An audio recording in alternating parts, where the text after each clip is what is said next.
Hey there, Aries Sun, Aries Moon, Aries Rising. Welcome to Moonlit Waters. I am excited to be back in the saddle, is how it was described here. Back in the saddle.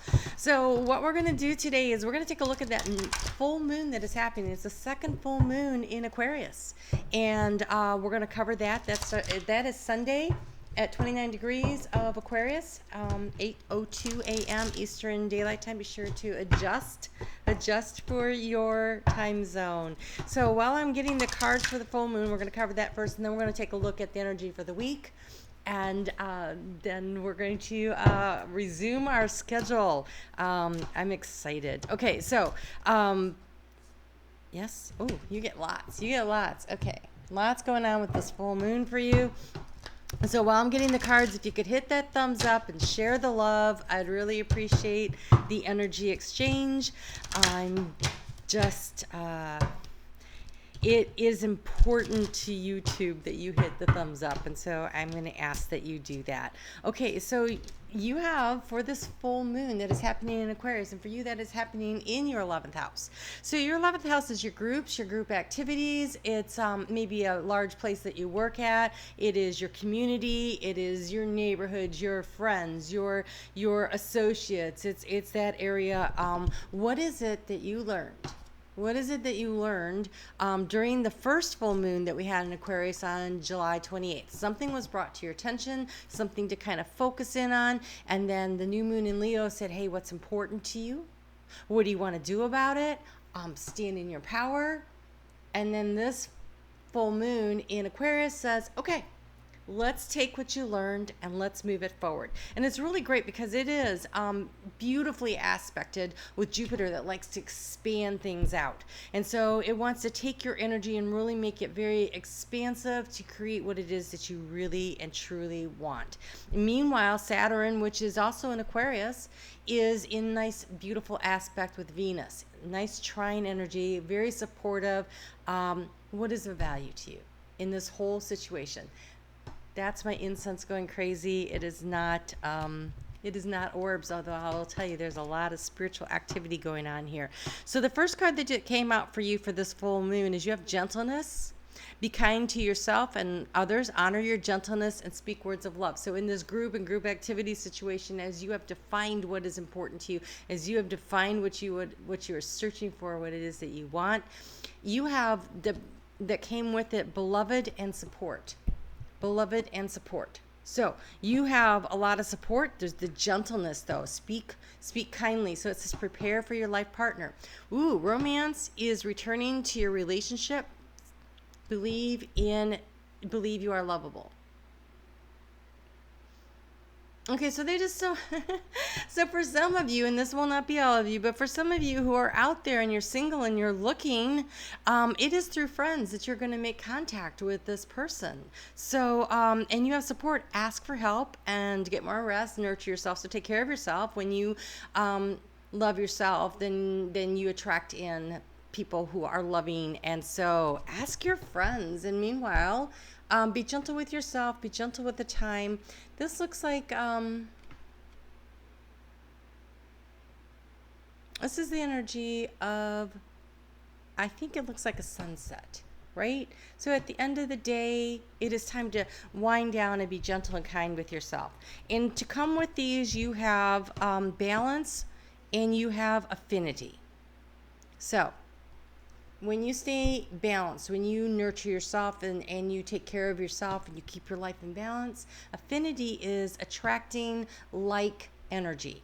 So nurturing yourself and staying balanced will help you to attract relationships that are nurturing and balanced. However, the affinity will also attract negative aspects. So if you are needy, gosh, that's a harsh word. You have to fill up your own bucket of love. So if you can do that, then you will attract people who know how to fill up their own bucket of love, and then it is an interdependent, not a codependent relationship that you're bringing in. All right, I'm going to turn the camera down, and let's take a look at what's going on for this week. But these look very Usually with a full moon, I say, what are you releasing? What are you letting go of? But I think because we had 2 in Aquarius, that it is about releasing and letting go of self-doubt and lack of understanding that you are going to manifest what you want. So letting go of disbelief and really dreaming big. Looks good. All right, let's get into this.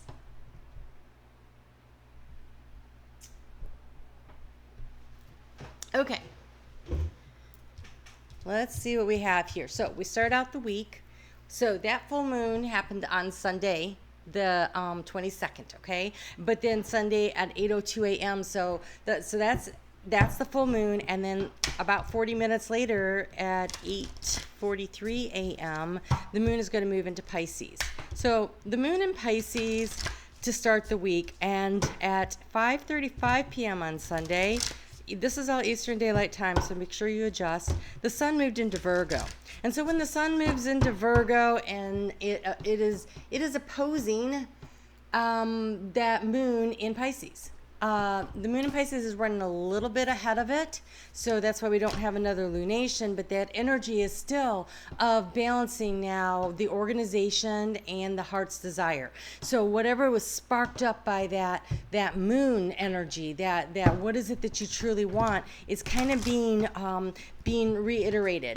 Meanwhile, the moon is going to oppose Mars, because Mars and also Mercury, because they are in Virgo. And so it becomes logic versus gut. How do you go about getting what it is that you truly want with this logic versus gut energy? And so we have here the unexplained wonder. Magical blessings and miracles are occurring in your life. All prayers are answered now. So even though, see how it looks like a antenna pointing up, even though they're underwater, he's searching for the light. He's searching for the light. And so even though it seems impossible, this full moon was the patience moon. It's like take time to allow the time for things to develop. Absolutely. But be very clear in your intention and very clear in your desire about what it is that you want. Take the time to do a little self-reflection and create that balance, right? So that you can draw in and attach and attract what it is that you want. So balance and self-reflection are the energies of this Pisces moon, but also the willingness to surrender. Wow. Okay. So to surrender the need to control the situation, or to understand the need to understand exactly how it's going to happen. Okay, so wow, that's because we've got Mercury and Mars in Virgo, and Mercury and Mars in Virgo really want to take action and very orderly. Let's get this under control. And the moon in Pisces says, be willing to trust the dream. The moon is going to very shortly come into conjunction with Neptune, and so that happens at 12:50 a.m. on Tuesday. And so that's about paying attention to your dreams and your intuition. But by paying attention, messages could be coming through, absolutely. But more importantly, it's the focus. The pay attention in the regards to being focused on the fact that you can achieve everything. This is fertile ground that we are working with right now. And so when Mercury opposes Neptune, which it will do on Tuesday, well, actually on Wednesday, I think it is. But when Mercury opposes Neptune, that is, how can we communicate our heart's desire in a way that we can use that energy of Mars and the sun also in Virgo, the energy of the sun and Mars in Virgo, to create an action plan. And so that is really great energy to be working with. On Wednesday the 25th, the moon is going to move into Aries. And Aries, the moon in Aries is going to do a check-in. Okay, so it is in a fire sign, but it's a really comfortable angle with what's going on. With Libra, we've got Venus, who in Libra is about relationship. It's about balance. It's also about value of yourself, right? Self-worth, self-love, self-esteem. It's the relationship values. And then we just had that full moon again that happened in your relationship with community, that just occurred, right? And so there's this check-in. And meanwhile, we have Saturn in Aquarius, and Saturn in Aquarius is in trine with the what do you value, and Saturn in Aquarius is where are your healthy boundaries. So it's a little check-in when the moon moves in there to help you decide what is the next best action that you can take that will allow you to help bring in the pleasure and the joy into your life. You are here to create joy in your life. That is why you're here. And it is not here to suffer and to repent and to make up for all of your past mistakes, this life and the others. There's been a huge karmic release that just happened as that energy shifted into the age of Aquarius. It is not about repenting. It is not about karmic balancing. Some of that is still going on. That is not why you're here, though. At this point in time that you chose to be here at this time, at this moment, it is about what can you do to create actual joy through the love of self and the compassion that you share out with others to bring the joy into your life. And so you have Zeus. Ooh. Divine expansion. Okay, it's number 14. In numerology, that would be a 5. And the 5 is energy of change. And 2021 is also a 5. The energy of change. What can you do to bring in the pleasure, to find the beauty, to change your perspective? See, when you look at this card, there's a couple ways you can look at it. You can either see a face or you can see flowers and a butterfly. What did you see first? And now what do you see since I said that? Do you see the other thing? It's a change of perspective, an opportunity to expand things for yourself in a way that could really create what and manifest what you want. Now, Zeus was the king of the gods. So Zeus represents the divine spark of life. He holds the limitless space of the heavens within his realms. This is a time of great expansion for you. A new spark of divinity has been planted in your life, and as the seed grows, so too does your conscious undergo a deep transformation and expansion. This may be a good time for you to write or to record your ideas. It says the lightning bolt represents awakenings and realization. That sun in Virgo is going to end up in aspecting beautifully with the transformative energy of Pluto in Capricorn and that lightning bolt of energy in Uranus. And so there's a lot of divine timing and intervention happening for you right now to help bring in what it is that you truly want.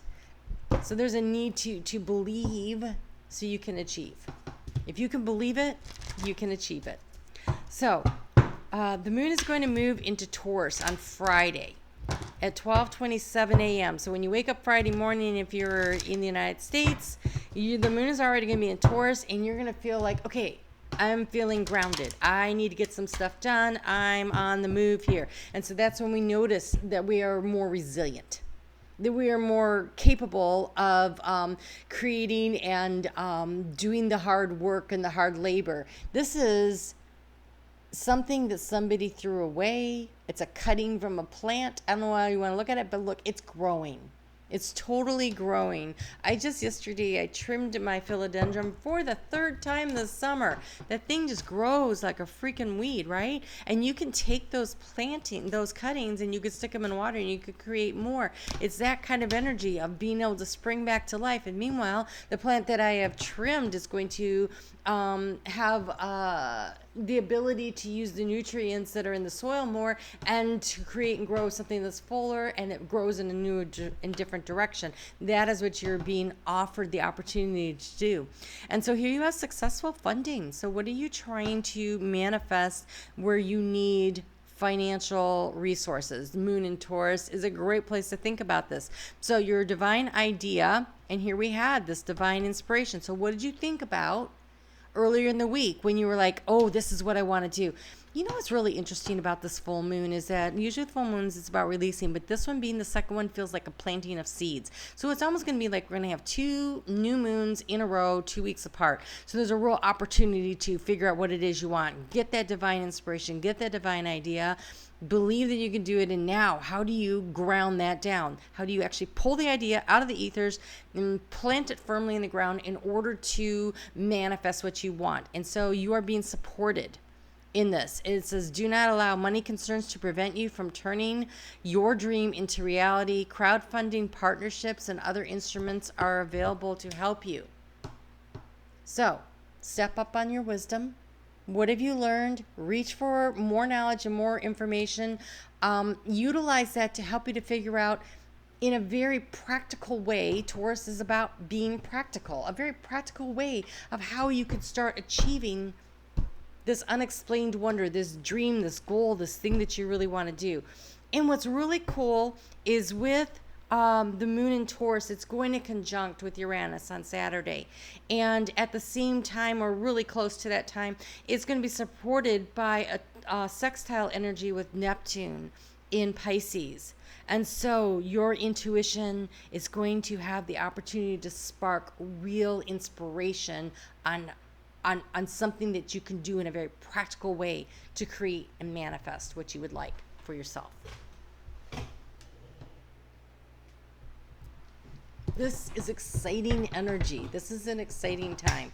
And even though other things in the world may be going on, focus on your dreams, focus on your goals, and you put one foot right in front of the other. So they're throwing all kinds of stuff at you today. So with this full moon, this is a mantra to use. It says, I let go. I release.